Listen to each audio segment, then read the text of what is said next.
So, you admit nonetheless that betrayal of public trust is a ground for impeachment, correct?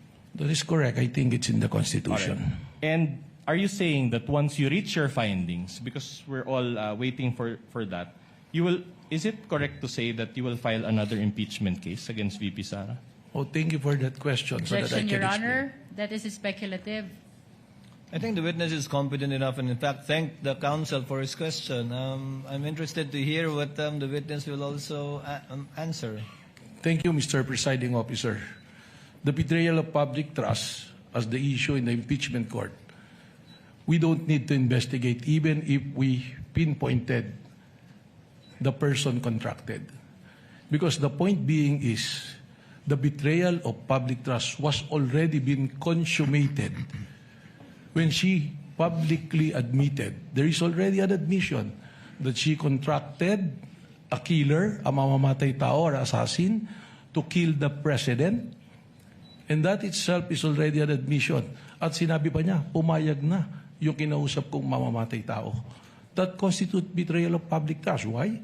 Because the oath of office of the president, sabi niya, she will execute the law and do justice to every man. So, pag nagbalak kang pumatay at ginawa mo yan, that is no justice to every man.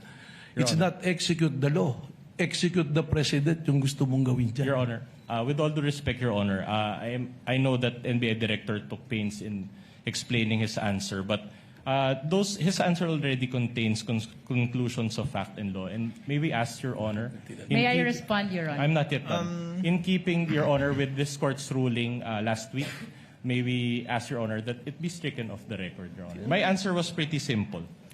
And Counsel for the lead prosecutor. My question was pretty simple. Sorry. Your Honor, ang depensa po ang nagtanong kung mapapatunayan na nag-commit ng betrayal of public trust, kung sasampahan pa ng impeachment ulit at sinasagot lamang po ng testigo, consummated na ang betrayal of public trust dahil may kausap ng tao na pumayag na to execute the President, the First Lady, and the former Speaker.